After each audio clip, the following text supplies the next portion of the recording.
நம்மளுடைய ஜெபமே செய்யும் குழு ஸ்டார்ட் பண்ண டைம்ல ஸ்டார்டிங்ல ஒருத்தங்க வந்து ஒரு ஃபீட்பேக் சொன்னாங்க.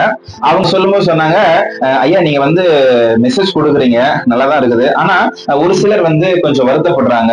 என்ன அப்படின்னா, நீங்க வந்து அவங்களை குற்றப்படுத்துற மாதிரி சொல்றீங்க, ஊழியமே பண்ண மாட்டேன்றீங்க, உங்களுக்காகவே நீங்க வாழ்ந்துட்டு போறீங்க அப்படின்ட்டு அவங்களை குற்றப்படுத்துற மாதிரி அவங்க ஒரு கில்ட்டியா ஃபீல் பண்றாங்களாம் அப்படின்னு சொன்னாரு. ஆக்சுவலி இதுவும் ஒரு சிம்டம் தான். இப்போ நான் காமனா சொல்றேன், நீங்க எல்லாருமே ஆர்மிக்கு போகணும் அப்படின்ட்டு ஆண்டவர் வந்து விரும்புறாரு அப்படின்ட்டு. சிலருக்குலாம் ஆர்மியை பத்தி ஒண்ணுமே தெரியாது, ராணுவத்தை பத்தி ஒண்ணும் தெரியாது. என்கிட்ட சொன்னாங்க சரியா போட்டு போட்டுறாங்களோ அப்படிலாம் விட்டு போயிடும். அது வந்து நம்மளை பாதிக்காது.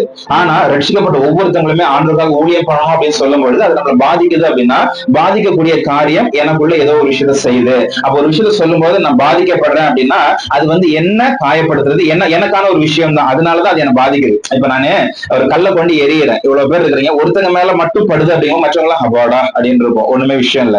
யார் மேல பட்டுச்சோ அவங்களுக்கு அது காயமா இருக்கும். அப்போ டார்கெட் அவங்கதான் டார்கெட் அப்படின்ற மாதிரி. சோ இதே மாதிரிதான் யார் காயப்பட்டாங்களோ அவங்களுக்கு ஒரு உறுத்தல் இருக்குது. என்ன, நான் செய்ய வேண்டிய ரெஸ்பான்சிபிலிட்டி செய்யாம விட்டுட்டேங்க. இப்ப காமனா வந்து சொல்லும் போது, யாரோ ஒருத்தங்க செய்ய வேண்டிய வேலை, ஏன் இந்த வேலையெல்லாம் செய்ய மாட்டீங்களா அப்படின்னு காமனா சொல்லும் போது, வேலை செய்யாம விட்டவங்களுக்கு அது கொஞ்சம் வருத்தமா இருக்கும் இல்லையா? இப்போ வந்து எங்க வீட்டுல இது என்ன ஒரே ஒற்றையா இருக்குது அப்படின்னு சொல்லும் போது யாருக்குமே ஒண்ணும் பிரச்சனை இல்லை. ஏன் மனைவி கொஞ்சம் உறுத்தலாவே இருக்கும், ஐயோ நம்ம தானே செய்யாம விட்டோம். ஏன் அப்படின்னா அவங்க செய்ய வேண்டிய வேலை, ஏங்க இப்படி வச்சிருக்கீங்க கிளீனாவே இல்லையா அப்படின்னு சொல்லும்போது யாரையுமே பாதிக்காது, ஒருத்தர் தான் பாதிக்கும். அப்போ நான் காமனா சொல்றேன், ரட்சிக்கப்பட்டவங்க எல்லாம் ஊழியம் பண்ணுங்க, ஊழியம் பண்ணல அப்படின்னா நீங்க எல்லாம் வந்து ஆரோட பிள்ளைகளே இல்லைன்னு சொல்லும்போது, அது யார் யாரை உறுத்துதோ, யார் யாருக்கு அது குத்துதோ அவங்க எல்லாருமே வந்து ஆண்டவரால பிரித்தெடுக்கப்பட்டவர்கள். அது குத்தாம இருந்துச்சு அப்படின்னாக்கி அது வந்து இன்னும் அவங்க வந்து இன்னும் பக்குவப்படாதவங்க வந்து இன்னொருத்தவங்களுக்கு வந்து ஆண்டவர் பத்தி சொல்றதுலயே பெரிய அளவுல பிரயோசனம் இருக்காது.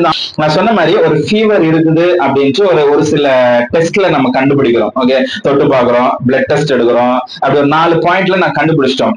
4 பாயிண்ட்ல கண்டுபிடிச்சிட்டாங்க. கண்டுபிடிச்சதுக்கு அப்புறமேட்டும் ட்ரீட்மெண்டே பண்ணாம இருந்தேன் அப்படின்னா அது சரியான ஒரு விஷயம் கிடையாது. அது பெரிய ஒரு பாதிப்புல உயிர் போனாலும் கூட போயிடும். அதே மாதிரி ஒரு 6 பாயிண்ட் சொல்லியிருக்கேன். அந்த 6 பாயிண்ட்ல ஒரு 4-5 பாயிண்ட் எனக்கு பொருந்துதுங்க, ஆனாலும் நான் ஊழியம் பண்ணல, நான் போகல, இப்போதைக்கு நான் கொஞ்சம் வெயிட் பண்றேன்னு சொல்லும்போது அது ஃபியூச்சர்ல ஒரு பெரிய பாதிப்பை ஒருவேளை எனக்கு ஏற்படுத்தலாம், இல்ல நான் வந்து யாருக்கு ஊழியம் பண்ண வேண்டியிருக்குதோ அவங்களுக்கு ஏற்படுத்தலாம். அப்போ வந்து ஆண்டவர் கேள்வி கேட்பாரு, என்னப்பா இது நான் அன்னைக்கே உணர்த்தினேனே, இன்னும் வெயிட் பண்ணிட்டே இருக்கியே அப்படின்ட்டு. சில நேரங்கள்ல நம்மளுடைய சூழ்நிலைகள் நமக்கு அது அப்படிதான் இருக்கும்.